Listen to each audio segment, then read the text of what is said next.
Meu nome é Gleice, para quem está chegando agora no canal, não me conhece.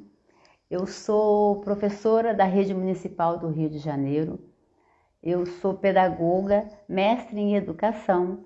Venho há muitos anos trabalhando com educação em diversos espaços, com crianças em situações de extrema vulnerabilidade.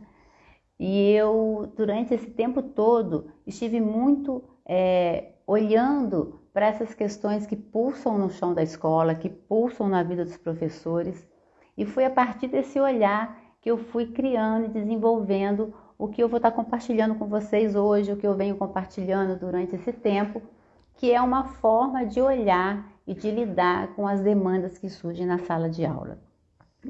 Então, essa é a primeira live de uma série que vai estar acontecendo aqui no canal, diferenciando das outras lives que a gente colocou o nome como um lugar de fala, que a gente está trazendo convidados do Brasil inteiro. Então a gente traz educadores para conversar, para trocar suas experiências, trocar suas práticas.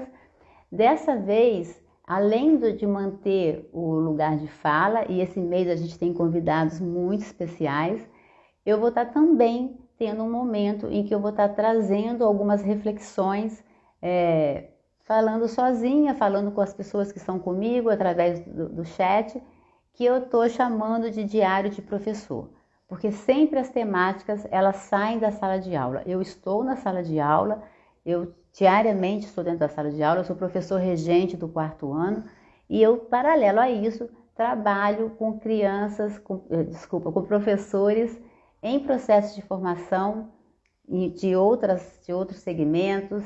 Então, é a partir de toda essa vivência, de toda essa experiência, que a minha cabeça vai criando conexões e eu estou abrindo esse espaço para compartilhar isso com vocês. E a gente fez uma caixinha para perguntar qual seria os temas que as pessoas que estão me seguindo gostariam de trazer, né, de falar. E venceu, assim, bem na frente, disparado, a questão da indisciplina. E não é só vocês que estão aqui agora, as pessoas que me seguem, que têm essa temática da indisciplina, né, que tem essa problemática. Quando eu estava em 2021, foi no período de pandemia, eu estava com uma oficina com professores e eu fiz uma dinâmica, que era a oficina do futuro, e ali apareceram algumas questões que estavam desafiando os professores na sala de aula. E ali, em primeiro lugar, apareceu indisciplina, seguida por questões relacionadas à família, falta de valorização dos professores. Quando eu decidi dar uma repaginada no curso que eu estava dando, eu fiz um questionário, distribuí para vários grupos de professores e educadores, pedi para a galera ir distribuindo, recebi muitos retornos e mais uma vez, e ali eram questões abertas, as pessoas podiam colocar várias questões e uma das questões que eu perguntava era o que mais te afligia, o que mais te tocava na sua prática como educador, como professor, e mais uma vez veio a indisciplina, também a relação com a família, também a desvalorização dos professores e aí uma série de outras questões. E aí eu queria também trazer que além desse núcleo, né, menor, o Instituto Península fez uma pesquisa e essa pesquisa foi divulgada num documento chamado Retratos da Carreira Docente em 2019, onde 55% dos professores entrevistados colocaram a indisciplina como sendo uma das questões que atingem o professor na sala de aula, que afetam o professor, seguidos por problemas com a família, falta de interesse da família e desvalorização do professor. Outros 26% colocaram falta de estrutura nas escolas e salas muito cheias. 28% que os professores se sentem sozinhos, muito julgamento, e 43% sentem que não podem mostrar vulnerabilidade.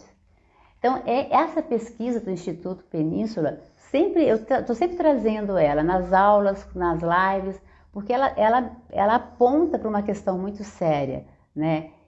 Que é a gente achar e se sentir sozinho, né? Então o professor está se sentindo sozinho, a gente achar que não pode mostrar vulnerabilidade, a gente ter dificuldade com a relação com as famílias e a gente ter uma sala de aula indisciplinada. Então essa questão é uma questão que a gente precisa olhar, que a gente precisa dialogar, que a gente precisa conversar. E quando a gente fala em disciplina, é lógico que uma live de 40, 60 minutos é impossível fechar isso, mas eu queria trazer aqui uma reflexão para 3 pontos. Primeiro, o que a gente entende por indisciplina, né? O que eu estou entendendo por indisciplina, o que eu chamo de indisciplina, qual o conceito que eu tenho de indisciplina. Então, primeiro, refletir sobre isso. O que eu estou chamando de indisciplina? Eu estou me referindo ao não cumprimento de uma ordem, porque no dicionário é isso que significa indisciplina, né? A não cumprir regras, a não cumprir ordem. Ou eu estou me referindo, de repente, a um comportamento que é típico da idade, que é típico daquela criança que está numa situação, né? Então, olhar primeiro para essa questão da indisciplina. Segundo, entender que a gente está falando de uma criança que é emocional, que é histórica, que é social, uma criança que vive num contexto e que chega na sala de aula trazendo tudo isso com ela. Em terceiro, a gente entender que falar de indisciplina, resolver a questão de indisciplina é um processo. Não é de uma hora para outra, não é uma varinha de condão que a gente chega na sala e faz plim, e isso acaba, né? É um processo que a gente vai ganhando a cada dia, que a gente percebe. Eu durante 8 anos eu venho acompanhando algumas escolas de uma instituição, de uma rede, avaliando o trabalho, a metodologia da educação socioemocional nas escolas, né, dessa rede. Então, todos os anos eu percorro 5, 6 escolas, essa é uma rede que atinge o Brasil inteiro. Então, a gente percorre 6, 7 escolas, aplicando uma avaliação totalmente lúdica. Os adolescentes e as crianças não sabem que estão sendo avaliados, né? Até porque a gente está avaliando a metodologia, mas são momentos de muita oficina, dinâmica, brincadeira, e a gente avalia, acompanha as crianças no recreio, e a gente percebe que no momento que a escola começou a olhar para essa questão da disciplina e começou a trabalhar de forma, e aí lá eles usam muito a educação socioemocional, as crianças estão mudando e a gente tem já, porque a gente tinha marcos, né, em 7 anos, a evolução absurda que essa escola, que essa rede de escola vem ganhando com um olhar assertivo, com ações assertivas, com mudanças de comportamento dos professores, com quebra de paradigmas, com envolvimento da família. Então, é um processo, não é uma coisa de um dia. E isso é muito importante para a gente se sentir também mais aliviado, porque quando o professor se sente culpado, quando o professor percebe e acha, né, que ele que é o responsável por tudo aquilo, ele adoece. E aí eu queria trazer uma outra pesquisa. Eu adoro, viu, gente, mexer com pesquisa e olhar, porque isso simplesmente dá um embasamento ao que a gente está falando, né? Tem uma pesquisa da Confederação Nacional dos Trabalhadores em Educação de 2019, onde ela aponta para as doenças que afetam os professores. Então, isso aqui foi antes da pandemia. Então, antes da pandemia, 71% dos professores entrevistados alegaram que se afastaram da escola por questões psiquiátricas e por síndrome de Burnout. 71%, mais da metade, já tiveram questões psiquiátricas ou a síndrome de Burnout. 65,7% estresse. 53,7% depressão.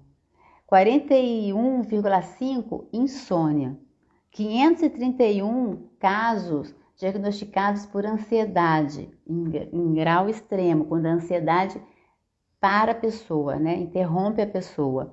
e aí 47 alergia. Então, assim, os professores, nós estamos adoecendo. Então, quando a gente fala nessa questão, a gente está falando da nossa saúde. Então, assim, olhar, entender o que tá se passando dentro da escola, entender que essa responsabilidade não é nossa, é o que vai fazer a diferença na nossa vida, na nossa saúde. Então, assim, a gente precisa dialogar, a gente precisa buscar apoio, a gente precisa se juntar, falar, conversar, trocar informação, sem julgamento, sem críticas, né? Sem medo de mostrar vulnerabilidade, chamar as famílias. Eu tô vendo aqui alunos meus entrando, coraçãozinho gigante, é uma família que eu fui professora de uma dessas crianças. Então, assim, são pessoas que a gente agrega para o nosso trabalho. Porque quando a gente está falando em disciplina, eu queria, né, nesse período da live, trazer para 3 questões, né? Primeiro, a gente conceituar em disciplina, que a gente já falou sobre isso, né? Segundo, a gente olhar para a criança como um ser social. E aí, quando a gente fala da criança como um ser social, eu queria mostrar, que não vai parecer muito bem, mas dá para vocês olharem aqui, fazendo uma analogia com o iceberg. O que está na parte de cima é o que a gente está vendo, né? O que a gente vê dentro da sala de aula? A gente vê o comportamento da criança, agressivo, desafiador, briguento, violento, todas essas ações que a gente tem, né? Inquieto, é o que a gente está vendo. Mas o que a gente não vê é o que está submerso, que é o que gera tudo isso. Então, é medo, é ansiedade, é abandono, é vulnerabilidade, né? É miséria, é fome, baixa autoestima, insegurança, desvalorização, frustração, culpa, ressentimento. Essas emoções que estão na base do iceberg é o que gera esse comportamento. E aí vocês vão falar, mas Gleice, a gente vai precisar ser psicólogo agora para a gente entender isso? Não, né? A gente não tem que ser, a gente não é e a gente não precisa. A gente vai olhar para isso do nosso lugar de professor e de educador. Porque é desse lugar que eu vou entender que o que eu estou vendo na sala de aula não é pessoal a mim. Quando aquela criança está me desafiando, ela não está desafiando a mim, Gleice. Ela está desafiando a um sistema, ela está pedindo ajuda. Todos os comportamentos mais desafiadores, aquela criança mais problemática, ela está ali pedindo ajuda. Então, quando você entende isso, você fica no seu lugar de professor e olha para essa criança com um olhar de profissional, com o olhar de um adulto, e não você entra num embase e entra no enfrentamento com essa criança, ou aí na maioria das vezes com um adolescente, o que acaba gerando muita violência dentro da escola, que também é outro fator, uma outra questão que muito também vem sendo divulgado na rede. Joga no Google, violência na escola, é assustador o número de violência, o número de pessoas se agredindo. Eu estou vendo outra aluna minha entrando aqui, a Mariana. Oi, Mariana, minha linda. Hoje a gente fez um trabalho sobre paz na escola. Então a gente estava falando sobre isso, né? Eu sei que é você. Sou eu, Mariana. Eu sei que é você, porque eu conheci o nome da sua mãe. Então, assim, a gente precisa, né, trazer esse olhar, precisa trazer essas questões. Porque quando a gente entende isso, a gente consegue olhar para toda essa situação de fora e não entrar nesse embate e não entrar nessa questão.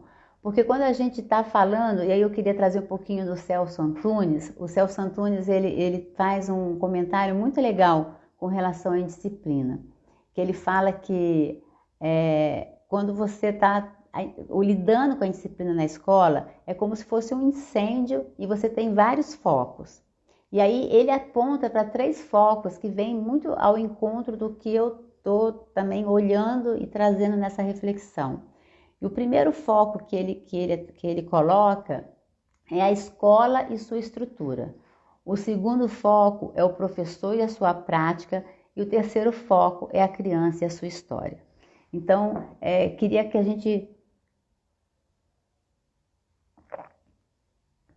olhasse para isso e saísse dessa live com essas 3 questões, né? Na verdade são 6, né? Primeiro, e entender isso. E aí você tirar um pouco de cima de você essa pressão de resolver todo o problema.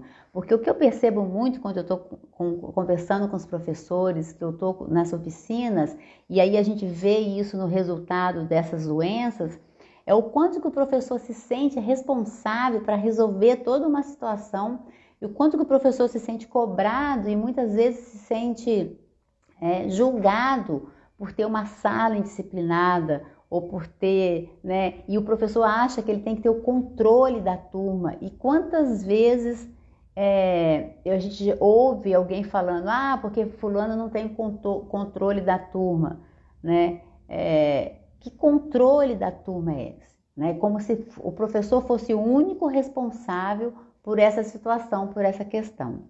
Então, quando a gente está falando da escola e de sua estrutura, a gente precisa entender que você tem um único professor numa sala de aula com 35 crianças, com 38, com 40 crianças, né? Então e aí você volta lá e pensa que essas crianças chegam ali com as suas questões, com as suas histórias, né? Com as suas vivências, com as suas dores.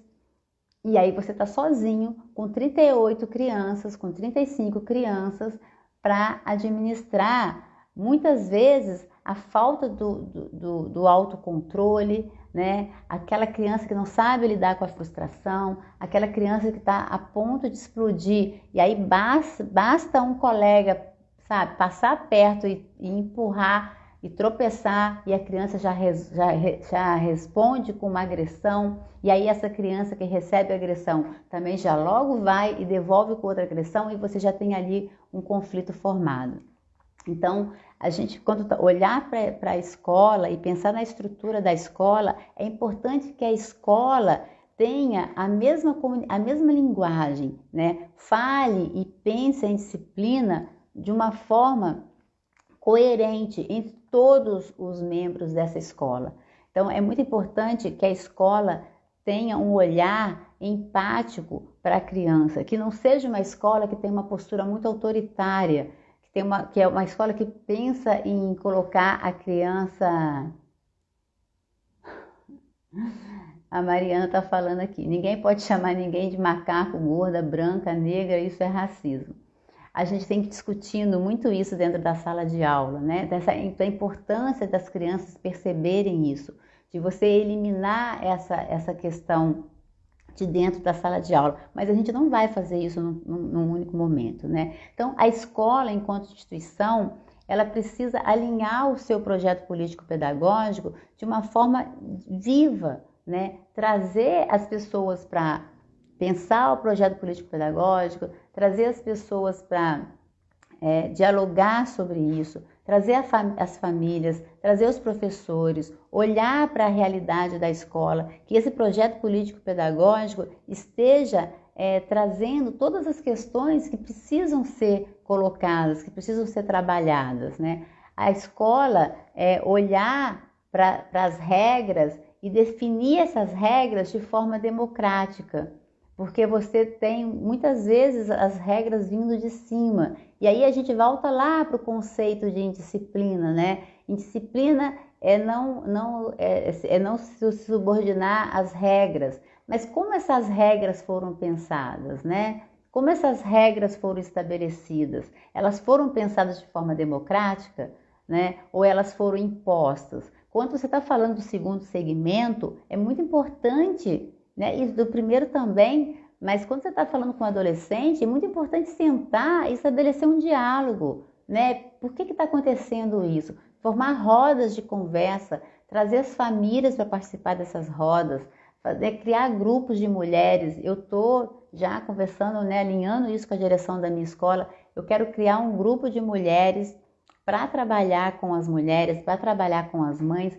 porque quando a gente está no dia a dia com essas pessoas, a gente percebe que muitas vezes as mães não sabem mesmo como resolver o problema daquela criança. Então também não adianta a gente vir com aquele discurso, mas quem tem que educar é a família, mas quem tem que resolver isso é a mãe, porque muitas vezes ela não sabe, né? Então se a escola olha para isso, percebe isso, acolhe essa mãe, essa família e estabelece ali uma relação de diálogo e busca de uma forma apoiar e orientar, você está ganhando com isso e saindo fora dessa questão da indisciplina, né?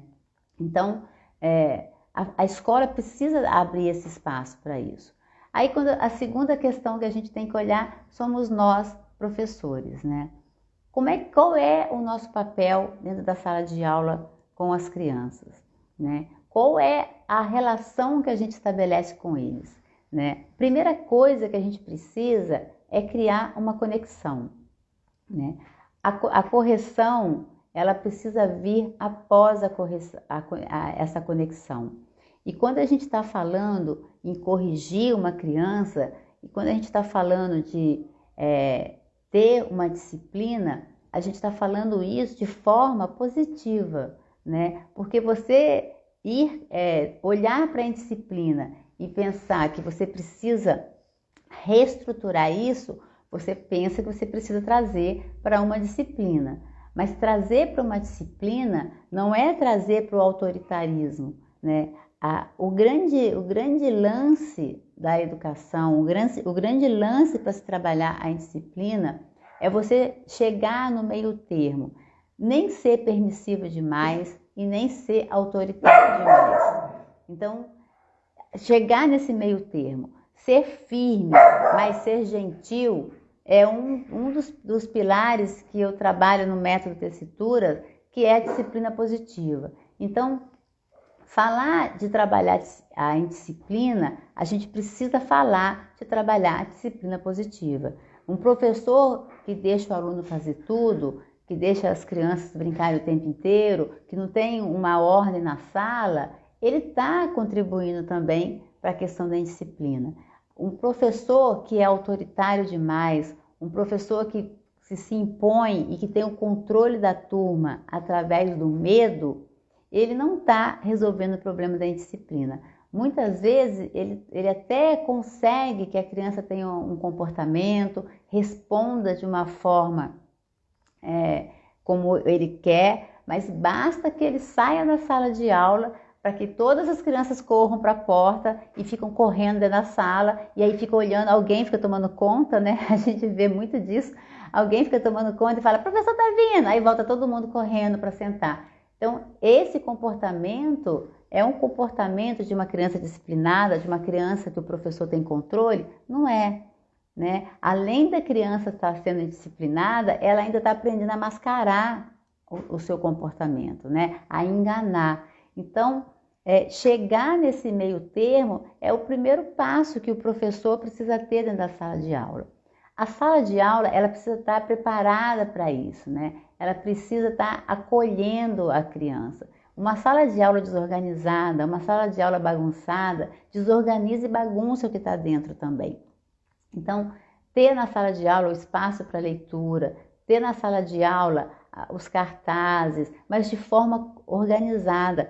Colocar papel, colar letra pela sala inteira só faz uma confusão visual. A criança que tem dislexia, e a gente tem muitas crianças com dislexia, ela não consegue se entender dentro daquela montoeira de informação. O cérebro da criança fica cansativo. Então, o ideal é você estar trabalhando matemática, coloca aquele cartaz. Está trabalhando outra, tira aquele e coloca outra. Deixa os cartazes em alguns espaços, deixa alguns espaços sem nada, para que o cérebro também da criança possa se acalmar. Então, cria na sala de aula um espaço de leitura, um espaço para a criança se acalmar, né? Então, se você tem uma sala que você não divide com ninguém, você pode ter ali uma esteira no chão, você pode ter aqueles tatames, né, que o pessoal de educação física usa, coloca aquilo, coloca uma almofada, a criança está nervosa, a criança está se sentindo estressada, deixa ela se acalmar ali um pouco, né? Crie esses acordos, né? E aí os acordos, o que é a criança que não cumpre as regras, né? Então vamos lá, voltando para o conceito da indisciplina. O que a gente considera então uma indisciplina? É aquela criança disciplinada, é a criança que aceita as regras, né? Que obedece às regras. E a criança indisciplinada é a criança que não obedece às regras, que faz o que quer, que não tem respeito para o professor. Mas quando a gente está definindo as regras, como isso acontece, né? Essas regras, esse acordo é aquele que a gente imprimiu na internet, pegou na internet, comprou na internet, aquele banner super bonito que a pessoa passa vendendo na escola, posso fazer isso, não pode fazer isso, não pode fazer aquilo, não pode fazer aquilo, não corre na fila, não bate no colega, e aí você coloca aquilo lá e aquilo é a regra.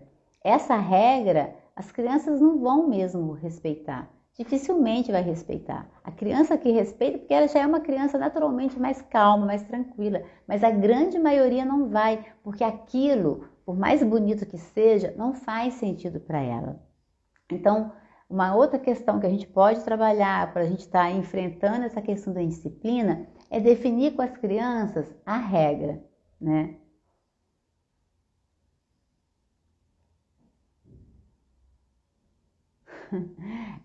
A gente precisa definir com as crianças quais são as regras. No canal do Locus, tem um vídeo lá que eu falo sobre algumas dinâmicas que eu gosto de trabalhar no início do ano. Então, uma dessas dinâmicas é a dinâmica da estrada. Então, como é que eu faço com as crianças? Eu faço uma analogia, né? Eu conto uma história, né? Crio uma metáfora sobre a sala de aula, como se a sala de aula fosse uma estrada, né? E que a gente fosse percorrer essa estrada, enquanto grupo, enquanto turma. E a gente quer chegar em algum lugar. Aonde a gente quer chegar nessa estrada? Então, eu levo as crianças a uma reflexão de onde a gente quer chegar. Então, a gente quer aprender, eles vão falando, uma chuva de ideias. E eu vou anotando. Bom, então, se a gente percorrer a estrada, que é a escola, que é a nossa, né, nosso estar na escola, nosso estudar, a gente vai chegar nisso. Mas alguns desvios aparecem. E se a gente pega esse desvio, a gente não chega lá. Então, eu faço o desenho de uma estrada e aí os desvios. Quais são esses desvios? E as crianças vão falando, e criança do 4º ano, criança do 3º ano, eles sabem falar quais são os desvios, né? Não respeitar, brigar, correr na fila, correr na sala de aula, falar junto com o professor. Então, tudo que eles vão falando, eu vou anotando. E depois a gente organiza nesses desvios. Então, e é muito importante, gente, aí vem uma questão da neurociência, evitar usar o não.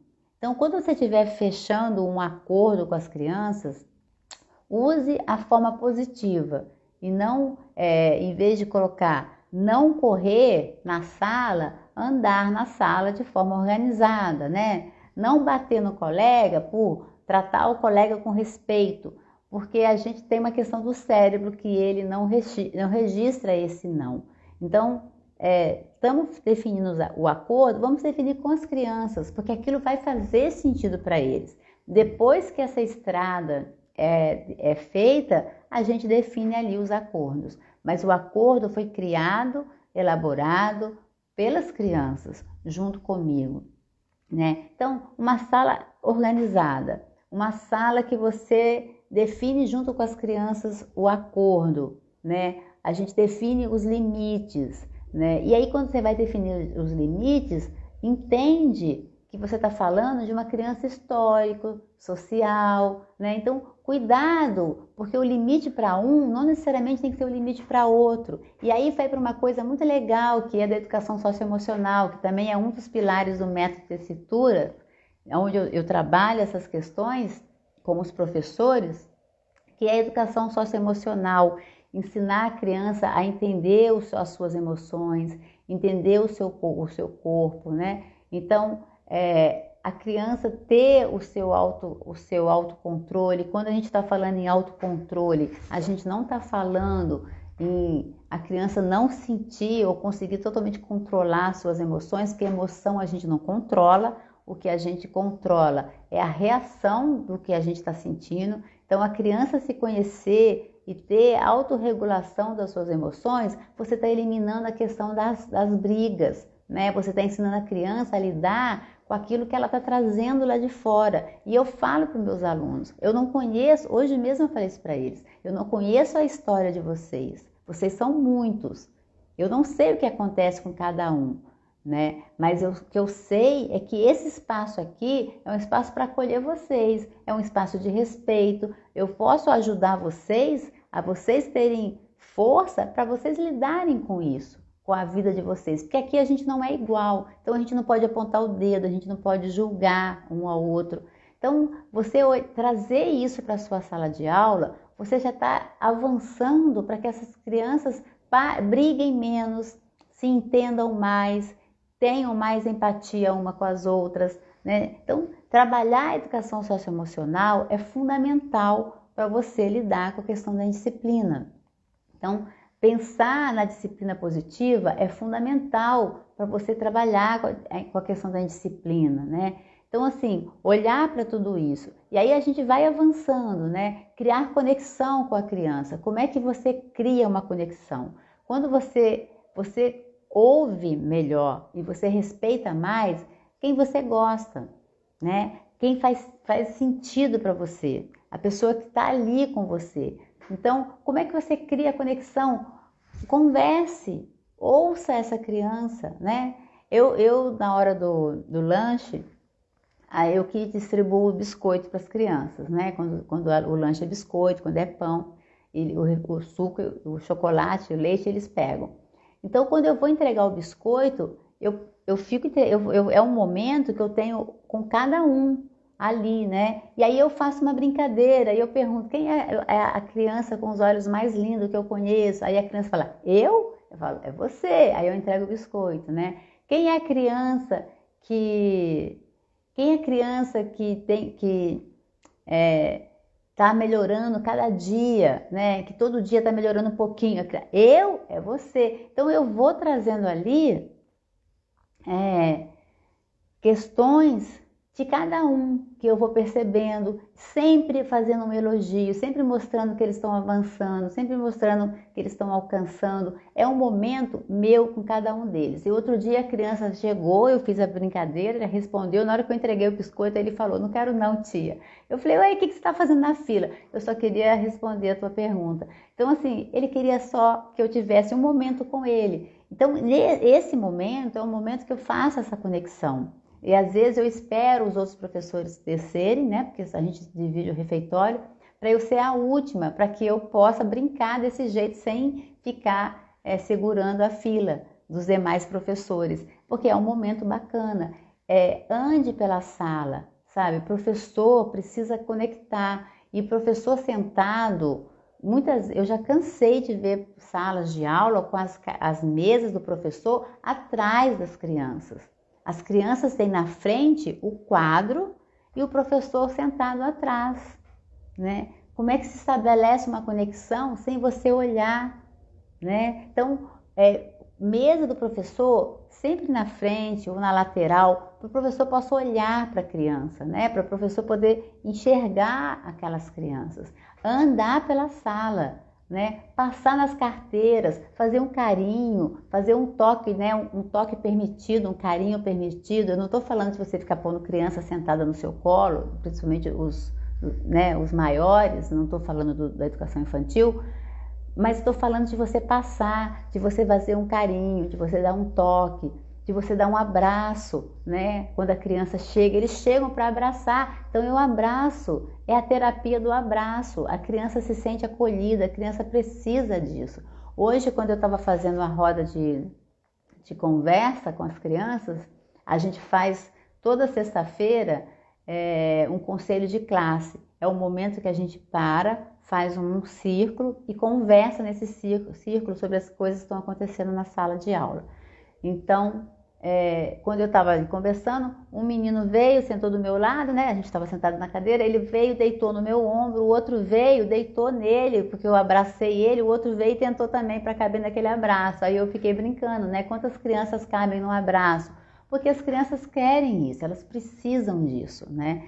E aí, criança aprontou uma questão, você vai apontar uma correção. Gente, criança adora plateia, adolescente mais ainda. Então, assim, você vai fazer uma correção, né? Você vai chamar atenção, retira a criança da sala de aula, né? Leva a criança para fora da sala, conversa com essa criança olhando nos olhos, né? Então, se abaixa, olha nos olhos, pergunta o que está acontecendo. Né? Às vezes você passa e vê um professor repreendendo uma criança, a criança de costa para o professor e o professor falando. Isso não vai surtir efeito nenhum, né? A criança não está nem ouvindo o que você está falando, ou está sacudindo de ombro. Então, vira a criança para você, se abaixa, olha nos olhos da criança e pergunta o que está acontecendo, né? O que aconteceu? Por que você está assim, né? Que comportamento foi esse? Você não é assim. Então, a gente tá trazendo também uma questão do mindset, né? A Mariana está falando, o professor é tipo nosso pai e nossa mãe. Porque a gente está trazendo mindset. O que a gente fala é muito importante para a criança, porque a gente não é o pai e a mãe, mas a gente é uma referência para ela, né? Então, se você fala para uma criança que ela não sabe, que ela não vai aprender, ou você já chega na sala falando que a sala é difícil, que eles são impossíveis, então falas do tipo, é sempre você, né? Sempre você que faz, tinha que ser você. É sempre você está marcando a criança a ter aquele comportamento, porque ela vai ter aquele comportamento, porque na mente dela, no inconsciente dela, é o que ela precisa fazer para estar respondendo a você. Então, uma sala bem organizada, o professor sentado com a mesa na frente da sala, os acordos sendo estabelecidos juntos, né, de forma democrática. Na hora de fazer a correção, olho no olho, chamar a criança, conversar com a criança sobre isso, né? Deixa eu ver se eu coloquei mais o que aqui. A forma de sentar na sala, né? Como é que essa sala é distribuída? É distribuída em grupo? É distribuída um sentado atrás do outro? É distribuído sozinho? Como é que você distribui isso, né? Quem define isso? Isso é uma questão que precisa ser definida juntos. Eu, particularmente, gosto que eles sentem em grupo ou em dupla, porque eu acho que eles conseguem trocar mais. Mas a minha turma é uma turma muito falante, né? Muito falante, falam demais. E a gente tentou assim e a gente percebeu que não dava, porque eles estavam conversando demais. Então, conversando com eles, eu propus que a gente sentasse separado para experimentar, para ver como seria, se a gente ia avançar. Então, eles estão sentados separados, né? Separei os grupos, algumas mães até vieram falar comigo, estava tendo muita fofoca, muita briguinha, então vamos separar. Separei um pouco as crianças e a gente está avaliando como é que está sendo isso. São crianças falantes demais, mas não são crianças indisciplinadas, né? Porque é praticamente zero o nível de afronta, de confronto comigo, né? Às vezes, muito raramente, acontece de uma criança me responder, mas aí eu já até sei qual é o contexto, né? É uma criança histórica, eu sei qual é o contexto, eu sei o que ele está fazendo aquilo, eu sei por que ele está respondendo aquilo, então eu começo a olhar para essa criança de outro jeito. Então, tem algum problema com outro professor? Vamos entender o que está acontecendo, por que eles estão reagindo dessa forma, por que eles estão sendo disciplinados com um e indisciplinados com o outro, chamar a criança para essa conversa, né? Mostrar para ela que o professor tem sentimento, que o professor fica magoado. Então, são questões que a gente precisa estar considerando e trazendo para a sala de aula. O Celso Antunes fala que o professor tem que ter um olho no quadro e 2 olhos na criança. Então, assim, isso é muito, muito, muito significativo, né? Você está olhando para a criança, você está entendendo o que está acontecendo com a criança, né? A outra, e aí já, né, indo para finalizar, já estamos com 40 minutos de live, ter um planejamento aberto. Então, se você sair daqui hoje, né, dessa live, se você é professor, você que vai assistir, porque essa live vai ficar gravada depois, e começar a colocar essas questões em práticas, você vai ver diferença na sua sala de aula. Você já vai ver que você já começa a ter uma mudança. O que é um planejamento mais aberto? Planejamento flexível. Você acolher a demanda que vem das crianças. Na primeira semana de aula desse ano, com essa turma, eles vieram, uma turma de uns 4 meninos, falaram: você conhece o axolote, tia? Quem é o axolote? Eles falaram: é um peixe. Eu falei: não conheço. Ele é muito bonitinho, não sei o quê. Eu falei: deixa eu ver quem é. Peguei o meu celular, joguei no Google axolote e veio a imagem de uma salamandra, coisa mais fofa, muito fofa. Eu achei muito bonitinho, mostrei para eles. Eles começaram a falar o que eles sabiam do peixe. As outras crianças vieram, quiseram ver. Passei a imagem para todo mundo e eles ficaram todos encantados, e os que já conheciam falando. E aí eu vi que tinha um bichinho de pelúcia do axolote. E aí eu comprei. Professora, mas aí você tem que comprar. Não, você não tem. Eu quis comprar, né? Eu comprei nesses sites que foi bem barato, bem baratinho. Chegou o axolote. No dia que eu cheguei no axolote, na sala de aula com esse axolote, as crianças enlouqueceram e ficaram numa felicidade, e todo mundo quis pegar, e o axolote virou nosso mascote.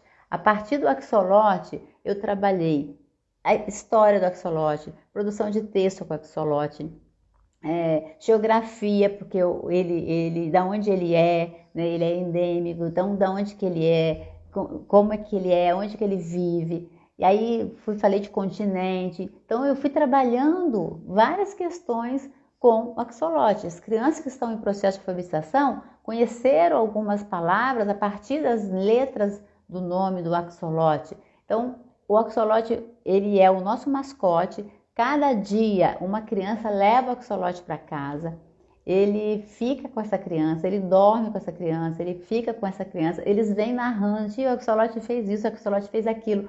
E no dia seguinte eles trazem, e aí durante a aula o axolote fica percorrendo, e aí eu estou trabalhando uma série de coisas com isso, trabalhando a frustração, trabalhando a empatia. Tem hora que eles brigam por causa do axolote, mediando esse conflito, entendendo abrir mão de uma coisa para o outro. E aí no dia seguinte o axolote vai, e teve uma criança que virou para mim e falou assim: tia, eu não quero levar o axolote não. Eu falei: por quê? Ele falou: porque eu tenho medo de perder. Eu falei: por quê? Ele falou assim: porque se a pessoa se eu perder, eu falei: você não vai perder não, tenho certeza que você vai cuidar dele direitinho, né? Você só deixa ele na sua cama e depois você traz no dia seguinte, né? Toma cuidado se tiver cachorro, para o cachorro não pegar, mas também se acontecer dá tudo certo, a gente arruma um outro. E aí ele levou, e então ele levar o axolote foi ele se sentir responsável e perceber que ele é capaz, porque no dia seguinte ele voltou todo triunfante, com os olhos brilhando, falando: tia, olha só, eu trouxe o axolote de volta. Eu falei: eu tinha certeza que você ia trazer. Então, o axolote, que não estava no meu planejamento, que não fazia parte da minha história, ele é um elemento catalisador das emoções na minha sala. Então, eu tenho crianças que são agressivas, que chegaram com um grau de agressividade, e eu tenho foto dessa criança deitada, abraçada com o axolote. Né? Uma criança que, quando você chegava perto, era arredia.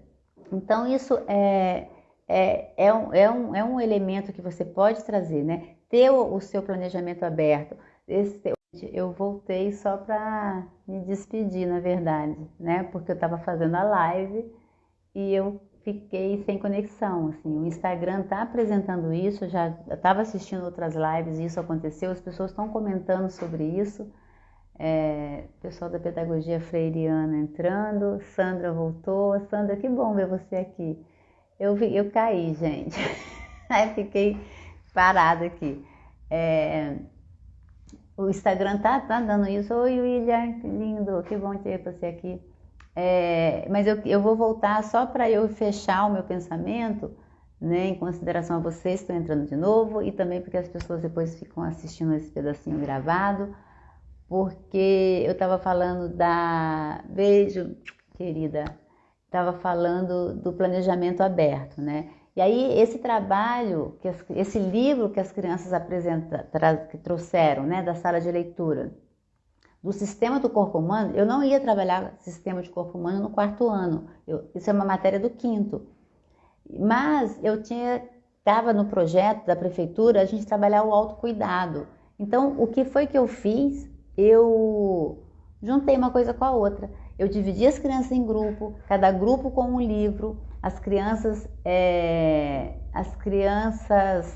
foram olhando todo o livro, escolheram qual sistema elas queriam trabalhar. Eu coloquei um papel amarelo no chão, desenhei a silhueta do corpo das crianças, né? Uma criança menor deitava, uma outra maior fazia silhueta, sempre menina com menino, menino com menino, né? Para não dar problema.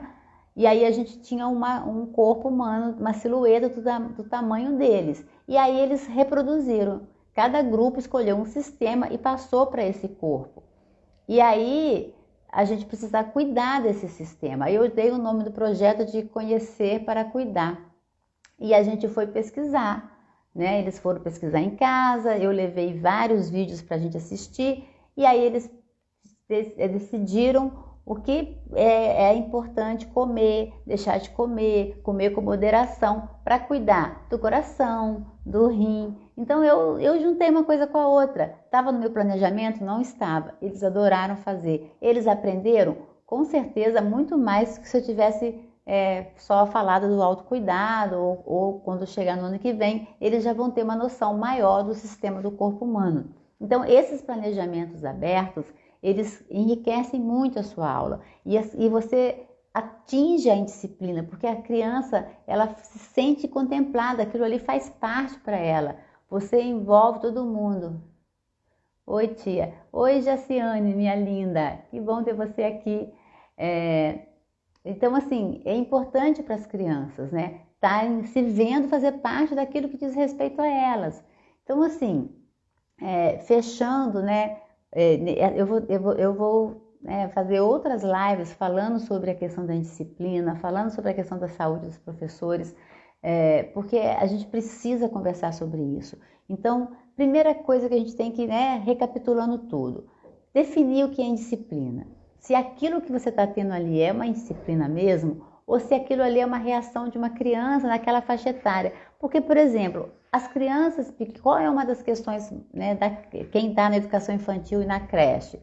As birras. Criança de 3 anos vai se jogar no chão e vai fazer birra, porque é o corpo dela reagindo a uma frustração. A criança de 3 anos, quando ela se joga no chão e faz uma birra, ela está acessando o cérebro primitivo. O que significa isso? Nosso corpo, nosso cérebro, ele foi programado ou para se defender ou para fugir, né? Então, quando a criança de 3 anos está numa situação de frustração, ela acessa esse cérebro e ela se debate, ela se joga no chão, porque o cérebro manda para ela essa mensagem que é de proteção, que é para ela fugir. Então, é característico da criança. Existem formas de você lidar com isso, existem formas de você prevenir, né? Você pode prevenir a birra antes que a criança faça, mas na hora que a criança está no pico da birra, você precisa aguardar que ela se acalme para acolher. Então, brigar, bater, não vai resolver, no caso de quem é mãe, né? No caso de quem é professor, vai ter que esperar ou criar ferramentas dentro da sala para eliminar algumas questões. E aí você tem formas de lidar com a criança, por exemplo, para ela sair do parquinho e voltar para a sala de aula. Eu até fiz um vídeo no canal falando sobre isso.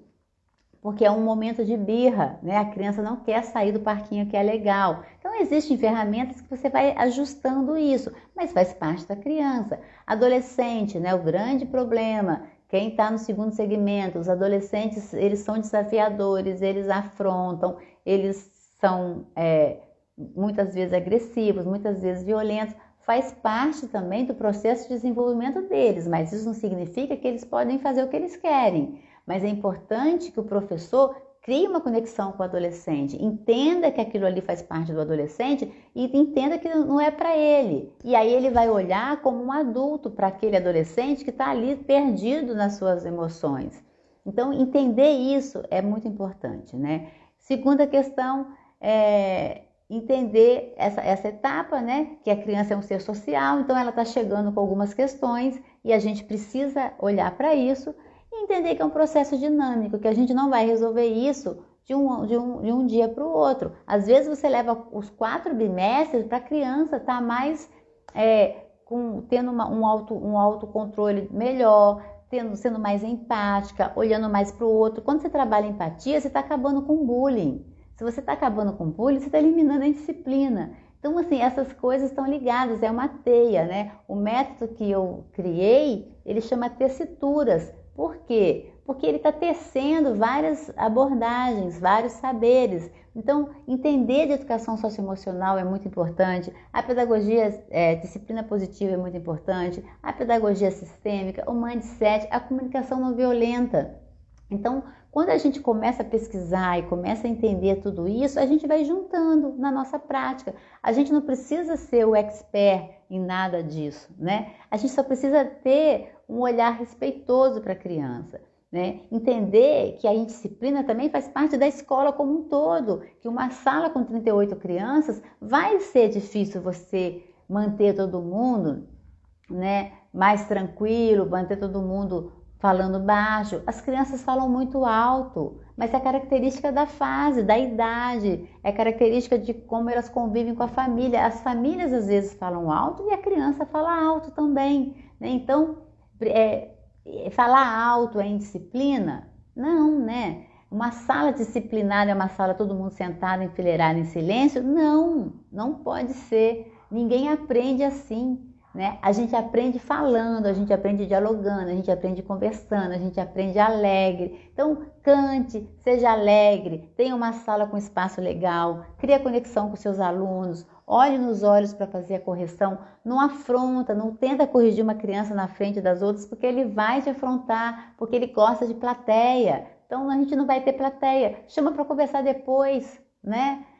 Tem uma situação difícil, chama a direção para ajudar, né? A direção, os gestores também, envolva todo mundo nesse processo, senta com todo mundo, conversa com todo mundo. Então, assim, são questões que a gente vai tá construindo e a gente vai estar ligando e a gente vai diminuindo essa questão da disciplina, né? A gente vai tendo uma sala mais saudável e uma sala mais feliz, mais alegre, e você sai com o seu coração leve. E aí eu queria mostrar aqui para finalizar 3 livros que eu acho que é bem legal, que eu acho que faz muito sentido para quem está trabalhando com disciplina. O do Paulo Freire, gente, Paulo Freire, assim, leiam todos, né? Porque ler Paulo Freire faz com que os seus olhos brilhem quando você entra numa sala de aula. Mas esse aqui, por uma pedagogia da pergunta, onde Paulo Freire fala da importância das crianças perguntarem, das crianças falarem, dos educandos serem ouvidos, né? Perguntar, querer saber, e também e essa coisa de você perguntar o que está acontecendo, da criança perguntar como as coisas acontecem, isso é muito importante, e eu acho isso fundamental dentro da minha sala de aula. Esse livro do Carl Rogers chama Liberdade para Aprender. Ele é um psicólogo, né? Foi um psicólogo, um terapeuta, e ele fala muito sobre a questão da liberdade no processo da aprendizagem, o quanto é importante para a criança se sentir livre, para a criança se sentir protagonista do que ela está fazendo. E esse aqui, que é Liberdade Sem Medo, e Liberdade Sem Medo narra a história de uma escola que foi construída há 100 anos e que ainda existe, agora está com 101 anos, ela fez 100 anos no ano passado, na Inglaterra, e era uma escola e até hoje ela tem esse perfil de trabalhar com crianças que são expulsas de outras escolas, que não são aceitas em outras escolas, porque são consideradas crianças indisciplinadas, porque são consideradas crianças que não conseguem cumprir regras. E nessa escola, essas crianças fazem parte da gestão da própria escola. É uma escola de quem participa da gestão diretamente são as crianças. Tia, eu te amo. Ai, gente, que fofo. A tia também te ama, querida. Então, assim, é isso. Isso não foi ensaiado, viu, gente? Isso é conexão, né? Isso é amor. Eu falo para os meus alunos, eu amo vocês. Eu falo, eu vejo vocês, que é uma forma sistêmica, e eu falo, eu amo vocês. E eu me emociono com eles, né? E outro dia eu dei uma bronca neles, a gente fez uma conversa, porque eles tiveram um comportamento que não foi legal com outro professor. E aí eu estava conversando com eles, foi uma conversa assim, bem firme, né? Precisava ser firme, mas era respeitosa. E eu me emocionei, e eles se emocionaram. E a conversa finalizou com a gente emocionado e repensando no que eles tinham feito, né? Então isso é sala de aula, né? Isso, você é minha joia rara. Isso é conexão, né? Isso é amor. E quando eu dou uma bronca e quando eu brigo, eu falo, tia ama, né? A questão é do comportamento. Então, gente, finalizando, né? Quando eu estou falando da gente combater a indisciplina, eu estou falando da gente buscar a disciplina de forma positiva. E buscar a disciplina de forma positiva é criar conexão, é olho no olho, é ser firme, mas é ser gentil, né? É entender que ali tem uma criança, tem um ser em desenvolvimento e que você pode contribuir e você pode colaborar para que isso seja bonito, para que isso seja leve para você. Então, sair da sala de aula com o coração leve e ter vontade de voltar para a sala de aula todos os dias faz toda a diferença entre um professor doente e um professor alegre, um professor feliz e um professor encantador. E eu quero muito que os professores que estão aqui assistindo e os professores que vão assistir esse vídeo depois sejam cada dia mais professores encantadores. Então, um beijo no coração de vocês, obrigada por terem ficado até agora. Desculpem aí, a live ficou em 2 pedaços porque eu caí. As crianças que estão aqui, Chaciane, Ana Vitória, que linda, muito fofa. Ana Vitória também é aluna, não é minha aluna, mas é aluna da escola. Mariana, beijinho no coração de vocês. Aproveitem o final de semana. E vocês, professores que estiveram aqui comigo, um beijo. Fiquem em paz, fiquem firmes e fiquem com Deus.